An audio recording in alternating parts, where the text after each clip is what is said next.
Good evening, TSC family.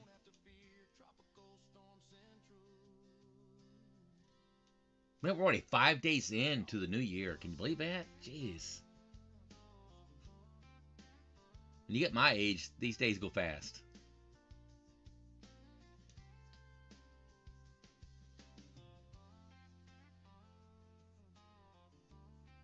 Y'all, don't be deceived by these other sites that's putting funny things out there, but it's completely misleading you guys on things. I can't stress that enough. Don't be misled by just funny looking pictures and stuff, guys, and things. There's so much deception on social media, it's unbelievable. And don't get caught up in that stuff. I can't. If you want to get caught up in it, fine. But don't come on here and say, well, so and so said this and so said that. Y'all, I don't get caught up in that stuff. I find it humorous to see what I'm showing, what I'm seeing out there on social media by some of these pages that some of you guys are following, and it's all fine and dandy, but they're misleading you on so much things. So many things is misleading on some of these pages, guys. If you want to get caught up in it, fine, but it's not for me. And don't come on here and say so and so said something, okay? Because I'm not going to listen to anything you say when you come in there and make accusations like that so and so said something. I ain't gonna get caught up in it. So just making you aware that this coming year you're gonna see social media pages explode because of funny graphics and humor and all this other good stuff. That's fine if you guys want it, but keep in mind there's a lot of misrepresentation on those pages as well. All right, guys, let's get going here. I'm expediting a little bit here now. Okay, Storm Prediction Center for Friday, Saturday. What I mean by that, Friday morning at 7 a.m. through Saturday morning at 7 a.m. has a 15 percentile out there. You guys that have followed me long enough you guys have heard me say many times, the Storm Prediction Center does not put anything out there in days 4, 5, 6, 7, and 8 unless they're very meaningful. Okay?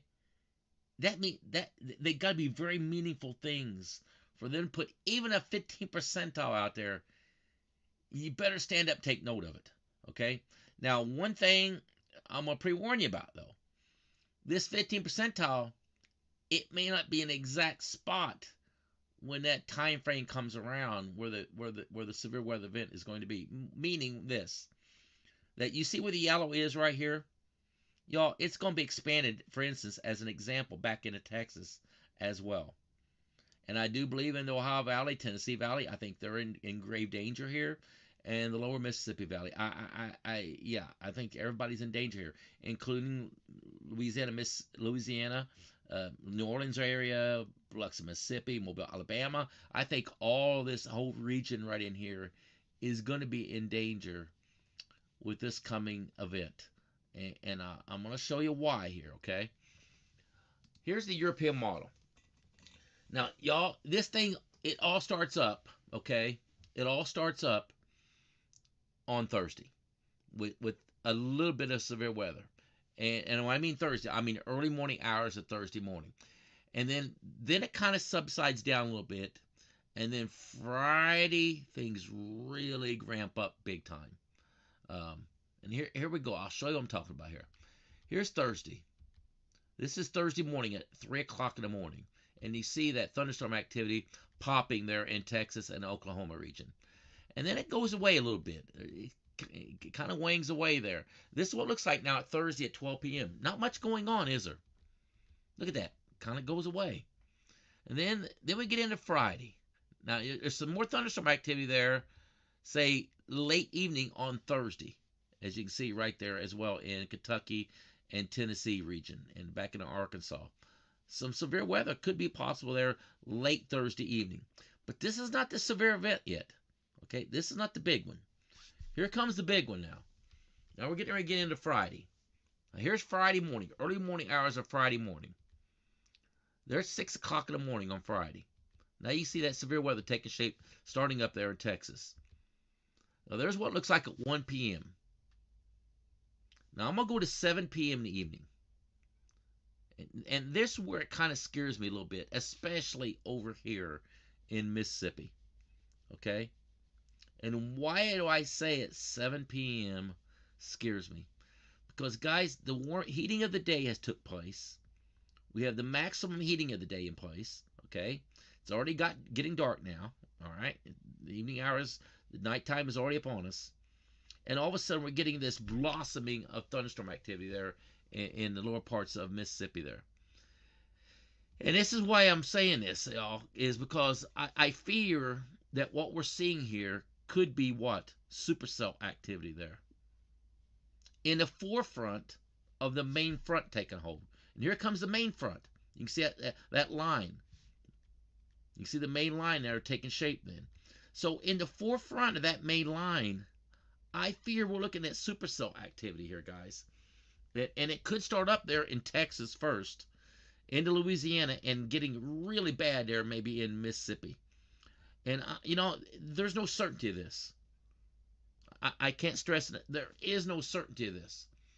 Because what do we need? We need the short-range models. So the only thing I can show you is why I do think this, though. Okay, this is why. So here it is at 7 p.m. on Friday. Now, let's look at all the parameters that's in place at 7 p.m. on Friday. This is the new European model. This updated here this evening, around 6 o'clock this evening. Here's the K-index. All right, we got a 36.9 K-index in that area. Okay? You see the lightning flashes in that area. You see the lightning flashes back here in Texas, Arkansas. What's the dew points look like? Here's the problem. Look at your dew points here, y'all. You got mid-60 dew points. Mid-60 to high-60 dew points there in Louisiana. Do we have an area low pressure associated with this? Is there one there? Well, there is. You see it right there. There's your area low pressure. Located right there. Not a strong one. Not a deep one. Nonetheless, an area low pressure is located there. Okay? Now, here's where it really gets interesting. If I go to, I showed you dew points. I want to look at the instability. What's the instability look like? Y'all, we look at the instability here. From down in Texas, all the way the whole state of Louisiana and Mississippi over here. Y'all, we're well over 500 dew point, surface cap here. Well over 500. So plenty of instability is in place. We have high dew points, strong instability. We have a K-index above 30, which is more than sufficient during the winter months. And we have strong lightning in the area. Now, what are we missing? Well, we're missing upper level winds and lower level winds, right? So if we have a strong upper level wind, here's your 500 millibar. Are you ready for this? Y'all, this thing is screaming at 90 knots.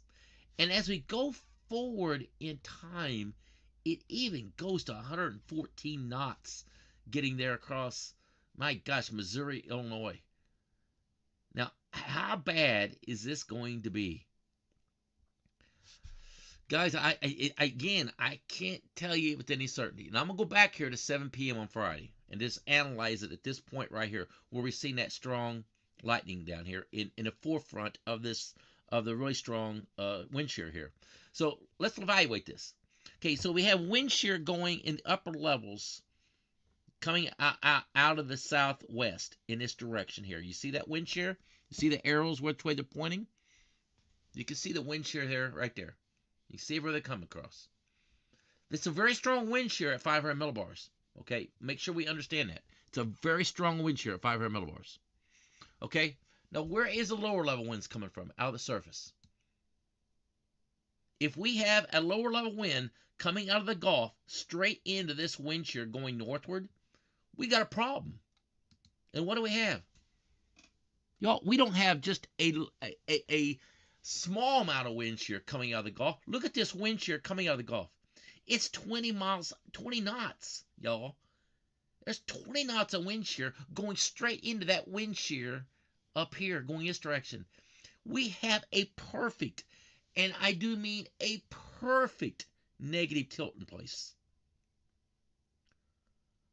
I am very, very frightened right now for Louisiana and Mississippi and Arkansas right now. And probably back in Texas and probably up here in the Tennessee and Kentucky region. I am really scared, guys, what I'm seeing here on these models right now. No certainty of it. I'm not here to hype it. I'm just stating you the pure facts is what I'm seeing them with right now. This is bad. This is bad.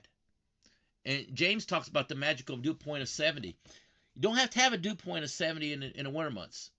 60, 65 dew points is all you need during the winter months. Even 50 dew points is all you need. Well, heck, we got mid-60s, almost 70 dew points. So this is bad setup, guys. Now, I'm not here to. I don't here to sugarcoat anybody or sugarcoat things. I'm here to tell you the facts as they lie, based on models. This is the European model. Now, I got to pre-warn you, though, the GFS model is not quite as bad. So which model are we going to trust? The GFS model or the European model? Golly gee, I tend to lean toward a European model with things like this. I always do. And I'm going to stick to these guns.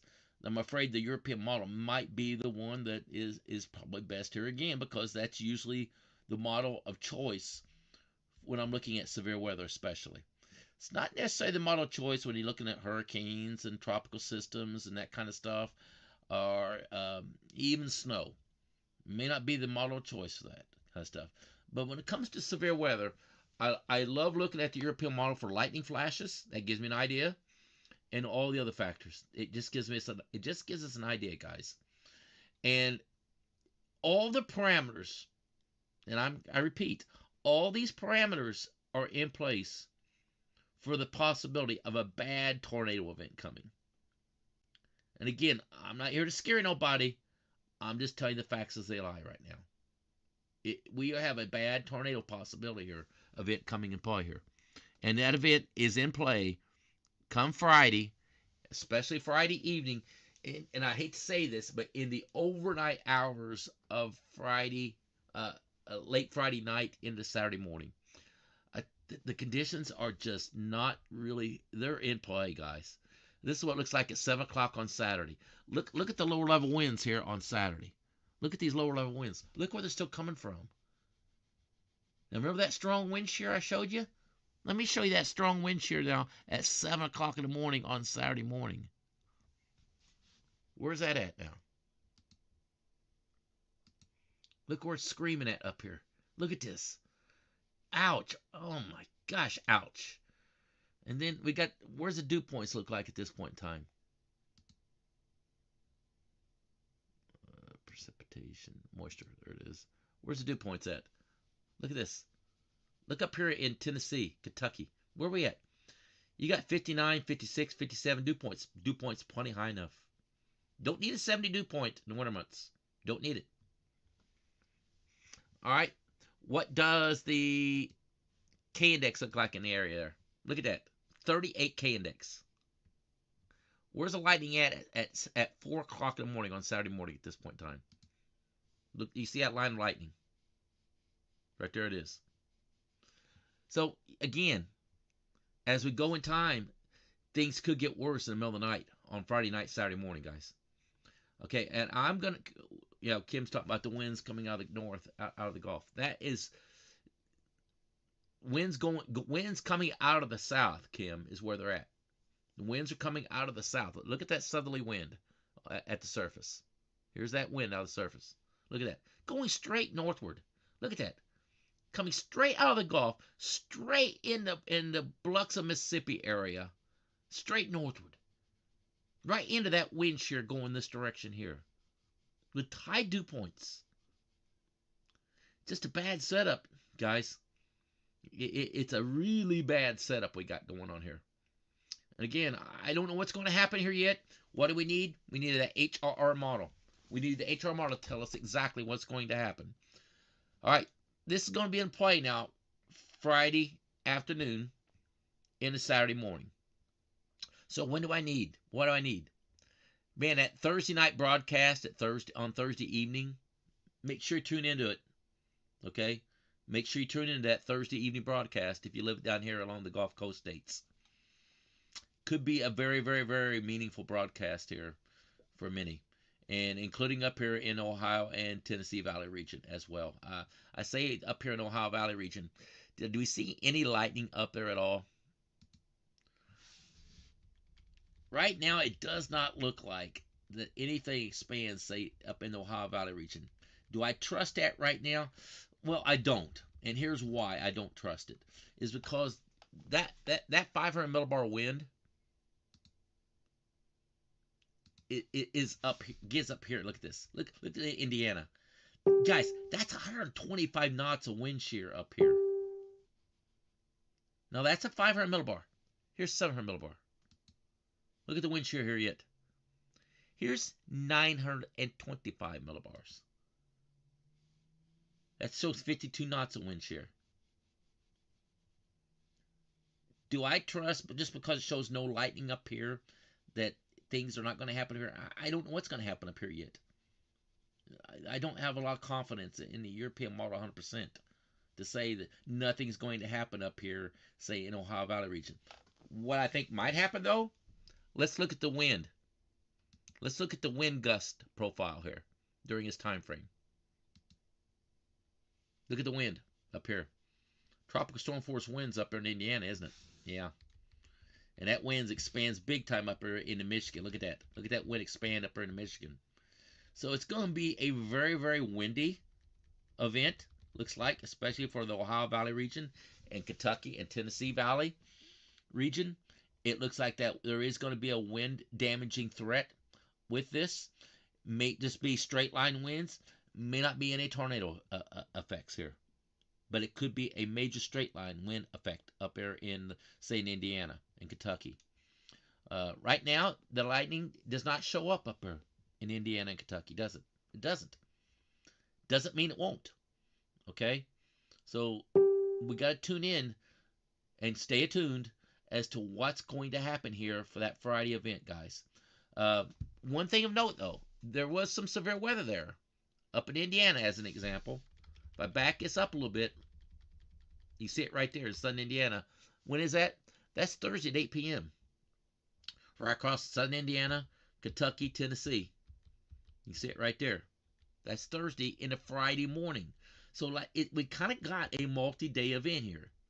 Now, what does the wind shear look like at the 500 millibars at that time? Is there much? Well, there is some. There is a 500 millibar wind there. Let's see that. What does the lower level winds look like at that point? Where's these winds coming from? Look at this. Look where those winds come from. Coming straight out of the Gulf, aren't they? Straight northward. All the way to Indiana. So the lightning is showing up here on Thursday at 8 p.m. Y'all, this could be a severe event level up here on Thursday as well. I think the worst event is going to be Friday, but Thursday could be a severe event level as well. So, Tim, look at the RF model. It starts to show that now. I didn't think about that. Now, let's look at it. Let's see if the RFS model is getting into that time frame some. Probably does. Go back to the 18Z run on that. Oh, wow. Look at the updrafts here. Look at the updrafts coming into play at 1 o'clock in the morning Friday. So this is the Thursday event that looks like that we didn't know for sure what's going to happen up here on Thursday. Man, look at these updrafts coming into play, guys. Now that's in the middle of the night. Unfortunately, that's in the middle of the night, y'all. Tennessee, Kentucky, in the middle of the night. This is 1 o'clock in the morning, Friday morning. This is the middle of the night. So, yeah, could be a tornado event here coming into play. There is the NAM model. Does take me out to 84 hours out on the 12K. And let's look and see if there's wind associated with it there on that. How much wind is showing up. Now let's move in there into Ohio Valley region. 49 knot wind gust. Jeez, didn't show up there though. Hold on here. There we go. There we go. Now we are 63. Look at that. 63 knots actually 63 miles per hour. 63 mile per hour wind gusts across the northern parts of Illinois, Indiana, and Ohio into Michigan. 63 mile per hour wind gust. Damaging wind gust. And this takes, when does that wind gust come into play? That stronger wind gust comes into play about 7 p.m. on Thursday. Somewhere around, let's say about 4 p.m. About 4 p.m. it enters Illinois and comes into play there into Indiana between 4 and 7 p.m. on Thursday. So we're going to face some really strong wind gusts here on Thursday there in Ohio Valley region. Now what happens after that? Don't know yet. Don't know yet. So I can't tell you for sure what's going to happen after that time frame. You look down there again in the say in the south central region there. Strong winds here? Yeah. 40 mile per hour wind gusts. Texas, Oklahoma, Arkansas. This between now and 1 o'clock in the morning on Friday. When does all that wind come into play there in Texas? That comes into play there. Starts up about 10 p.m. on Wednesday. 10 p.m. on Wednesday. Out in the middle of the night. Strong wind gusts. If you don't have your Christmas decor put away outside, you may have to worry about it. It might take care of itself, you know. It might get blown away if you don't have it put away yet. So it might be something you want to think about doing is getting that Christmas decor put away outside if you don't have it put away yet. Because if you don't have, it could get blown away for you and don't have to worry about it then.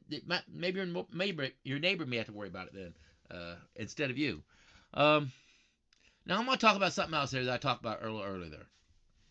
And that's deception. Okay, now, y'all, this is cold air. Okay? You guys have been with me long enough know that when you see green, okay, in Fahrenheit temperature, green means what? Below zero temperature. Now I want you to watch this European model here. Now, I'm going to show you what deception is. The reason why these people are tricking you on social media. Now watch where all the green is. Where's it at? Stays up in Canada, doesn't it? This is Wednesday. Got a nice little heat wave in the south there, don't we? There's the problem there in the south. Look at all that heat there in the south. Problem? Yeah, it is. That major heat wave gets all the way up in Indiana. Look at that heat wave here on Thursday at 9 p.m. Look at the orange. Look at the orange. Guys, that's 60-degree weather. That's 60-degree weather. No wonder we're going to have a severe weather event there, isn't there? Now we're getting a little bit of a cold front come down. You see that cold front coming down a little bit? Blasting through the south. Now, where's all that green at? It's all up there in Canada, isn't it? Do you see any green on the map here at all yet? You don't, do you? This is January 14th. Do you see green down there in the United States yet? You don't, do you? All right, now I want to show you the magical thing that you all being tricked on, okay? Let me just show you the magic. I'm going to start this all over again. Now, I'm going to tell you what I'm going to show you here, okay? I'm just going to put things in place.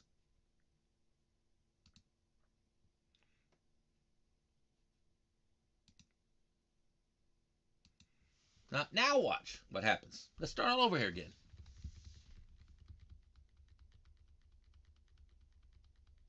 Now, you see that green up there in Canada? It's kind of hugging along the Canadian and the United States border, isn't it? Now, let's go over in Oregon. My gosh, Washington, state of Washington. Ouch, man, look at this. Oh, my gosh. Look at this below zero temperature coming. What am I showing you here, guys? What is it I'm showing you? Now, look at that powerful cold front coming in there into Indiana. That's on January 10th. Look at all the cold air filtering in down there in Texas. You see that? What am I showing you here? What is it? What is it I got up here? Somebody help me out. What am I showing you here? What is this I got? What is it I'm showing you here? Y'all, I'll tell you what it is. This is at 850 millibars, and it's showing you in Celsius. Yeah, in Celsius. Not Fahrenheit, Celsius. So you think that's deception at its best? Yes. It's so deceptive to show at 850 millibars in Celsius. Now here's the real temperature. Look at the real temperature here. I'm going to show you the real temperature at the same time. This is real temperature. What do we got? Look at this. Where's all the green at now? It's way up here, isn't it?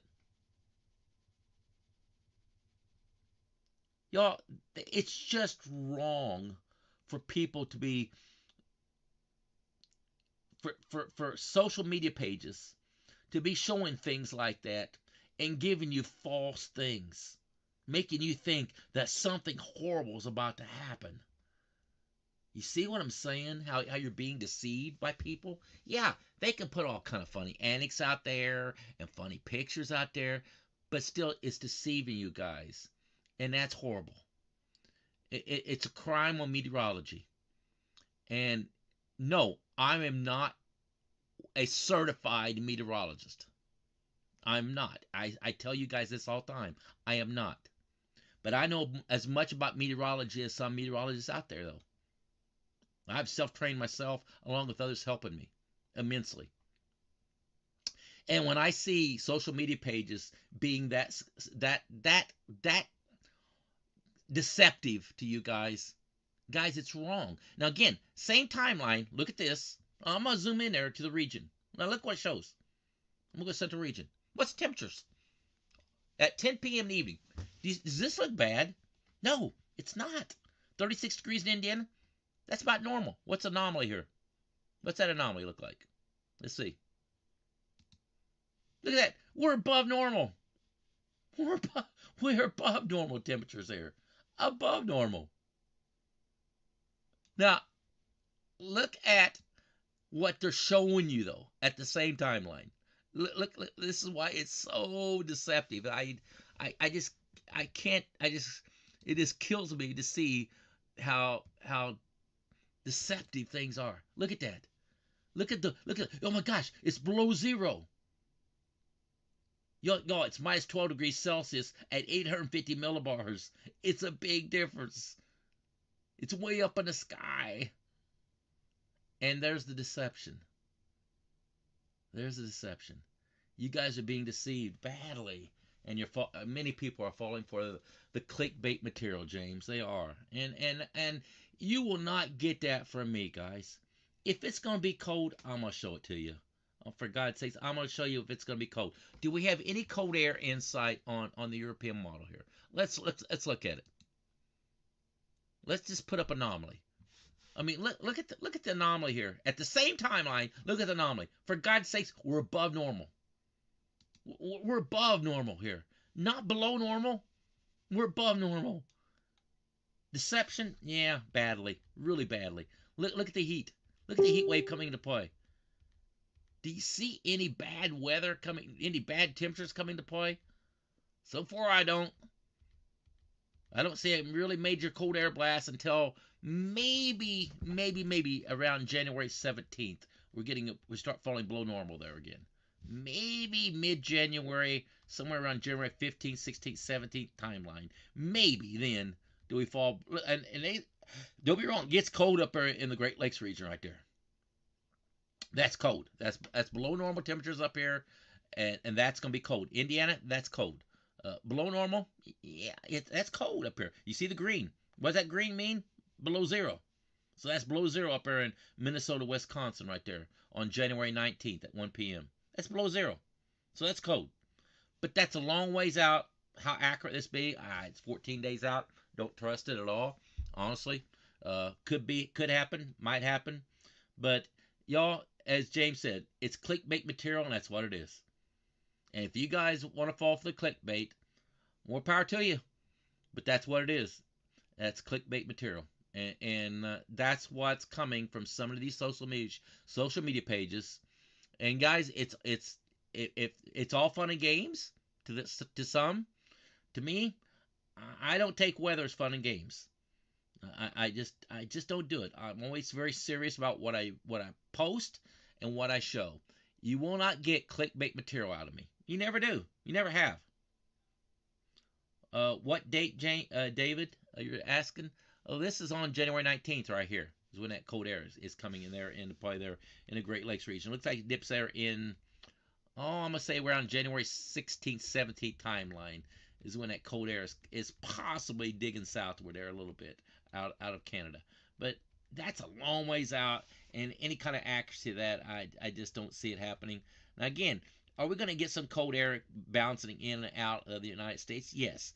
But y'all, do you see any below zero temperatures? No. None. Matter of fact, we stay above normal for most of the next 14 days. We stay above normal. In most of the United States, we stay above normal temperatures for the next 14 days. Again, if you want to look at meteorology as a comic book, follow the pages. If you don't, I wouldn't follow them. Plain and simple. Okay. All right, guys, I am going to get out of here. I'll probably do a post tomorrow morning on this severe weather possibility, and we'll do another live broadcast tomorrow night. Hopefully about the same time tomorrow night, around 9 p.m. Eastern. Tomorrow night we'll do another live broadcast to see what the new models show during the course of the day, and we'll keep you apprised and updated then with what the Storm Prediction Center is saying and what the model guidance is giving us as well. Otherwise, y'all, someone asked me about the polar vortex. Let's look at it before I get out of here, okay? It's always fun to look at it, right? I kind of enjoy looking to see what the stratosphere is doing and versus not. Well, let's look at it. It's an interesting feast to just kind of look at. So you look at what it looks like right now today, this morning. So you see this dip in the jet stream right here. Now you would think that's going to bring down a lot of cold air, don't you? Wouldn't you? You would think so. But it kind of flattens out here a little bit. See that? It kind of flattens out and doesn't really dip, say, into the south there. It's riding a ridge here. See that? It's kind of riding a ridge of high pressure here. So it rolled over the top of it and did not hug. It did not bring a swirly low into the deep south here. Now let's go forward here. Now what's coming in Friday into play? You see that little swirl out there now? It's kind of dipping there into this, that's going through right through Indiana, Kentucky right there. You see this right here? That strong area low pressure right there? This is bringing our severe weather right here. Okay? That's bringing our severe weather. Does not bring down, though, a lot of cold air with it. Kind of flattens out again. Now, I'm looking back here in the stratosphere there. Now, there's a sign right there. Now, where did I say that next cold front was coming to play?